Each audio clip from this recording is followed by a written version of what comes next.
नववर्ष 2024 में राजनीतिक चेहरों की भविष्यवाणी।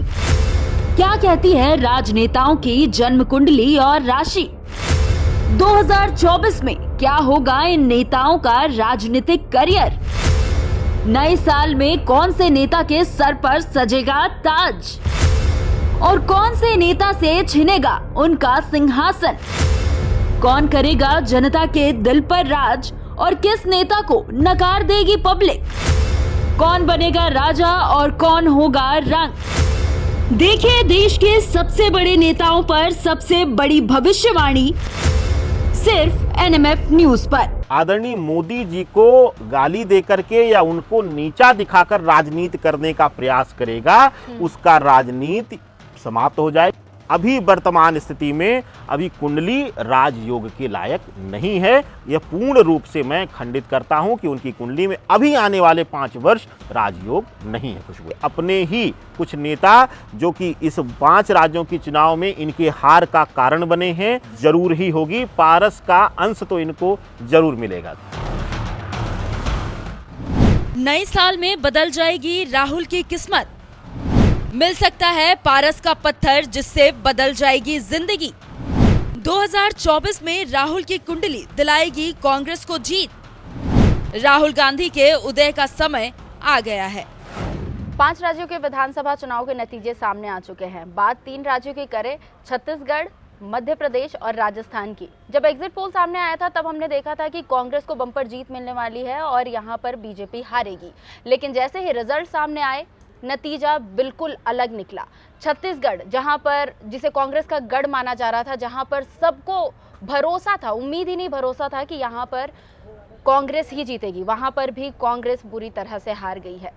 बात आज राहुल गांधी की करेंगे कि आखिर कहां प्रॉब्लम्स हो जाते हैं, कहां फंस जाते हैं, क्या उनकी कुंडली में राजयोग है या फिर नहीं। इसके बारे में जानने के लिए हमारे साथ मौजूद है चतुर्वेदी जी। आचार्य चतुर्वेदी जी का बहुत बहुत स्वागत है एनएमएफ न्यूज पर। सर, राहुल जी को लेकर के बात कर रहे थे, राहुल गांधी को लेकर के बात कर रहे थे।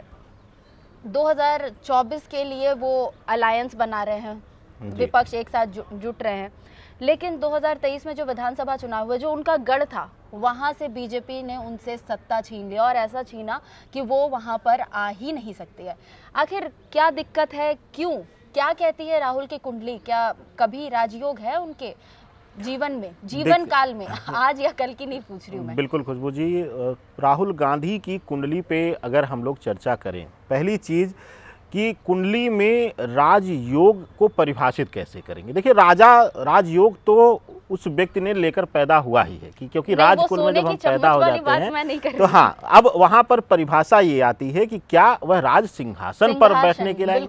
अब अभी जो वर्तमान स्थिति है अगले 5 वर्ष तक की, क्योंकि शनि अभी जो है वह कुंभ में, उसके बाद मीन में रहेगा। शनि स्वग्रह ही रहेगा, अपने ही राशि के प्रिय राशि में रहेगा, उसके बाद गुरु की राशि में। यह दोनों राशियां जो हैं वह अगला 5 वर्ष को दर्शाती हैं। 2.5 वर्ष का गोचर है।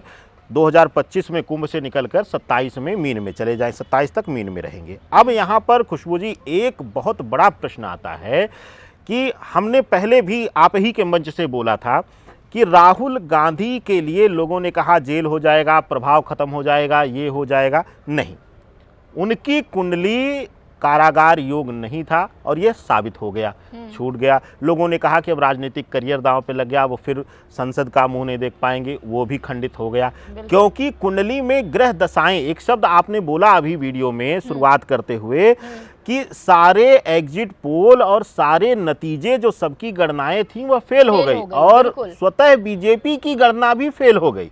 बीजेपी को भी, जैसा कि आपने कहा कि छत्तीसगढ़ में जो उम्मीद थी वह उम्मीद से दोगुना मिल गया उन्हें। ठीक है, तो अब यहाँ पर प्रश्न आता है कैसे।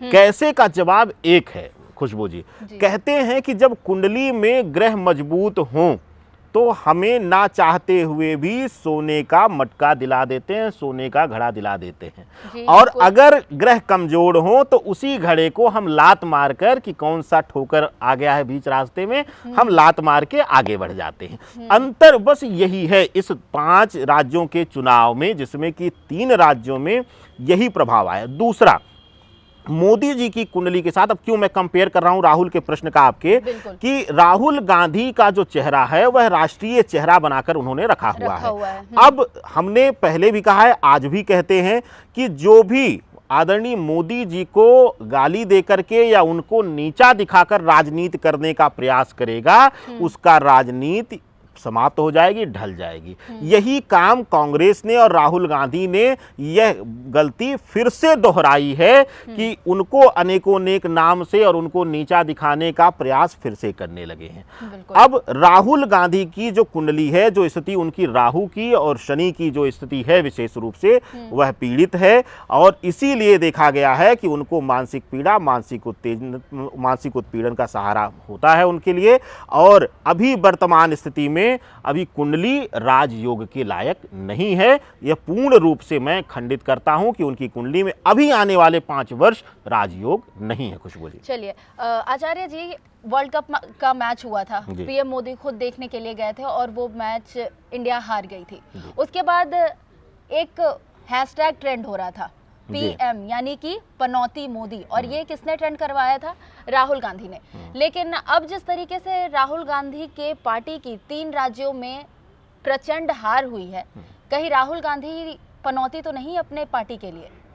देखिए, जो कुंडली है राहुल गांधी की कुंडली के अनुसार जो अगर खुशबू जी देखा जाएगा तो जो शनि, मंगल और राहु की जो स्थितियां हैं वह दर्शाती हैं कि पनौती अब तक यह थे, लेकिन अब जो स्थिति है राहुल गांधी की कुंडली की, ग्रह स्थिति की, और विशेष करके जो ये राहु केतु का गोचर हुआ है 30 अक्टूबर का, उसमें एक मुख्य कारण अभी वर्तमान समय में रहा है कि मंगल और सूर्य दोनों नीच राशियों में था इस चुनाव के समय में। तो यहाँ पर राहुल गांधी के प्रभाव में जिसने कमी किया है, कह लीजिए कि पनौती बनाया है।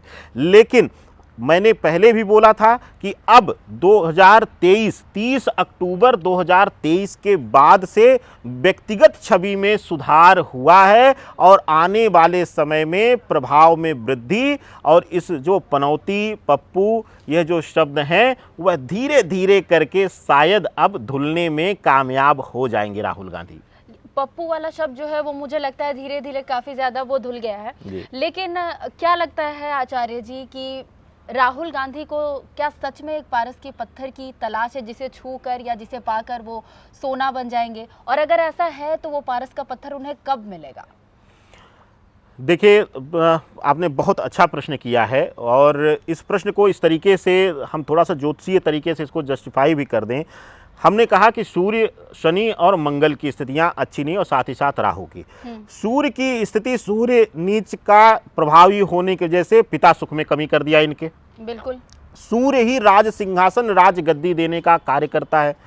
अब यहाँ पर एक प्रश्न आता है कि जो आपने कहा कि कोई पारस इनके पास कई थे, लेकिन वह कह लीजिए कि उस समय जो ग्रहीय दृष्टिकोण था 2020 से लेकर के 2023 30 अक्टूबर तक, ठीक है, यह समय जो ग्रहीय दृष्टिकोण से था, चाहे शनि का मकर में, मकर के बाद कुंभ में आना, और साथ ही साथ राहु और केतु का गोचर, क्योंकि सूर्य, शनि और राहु तीनों ही इनके लिए शुभता नहीं दे रहे हैं।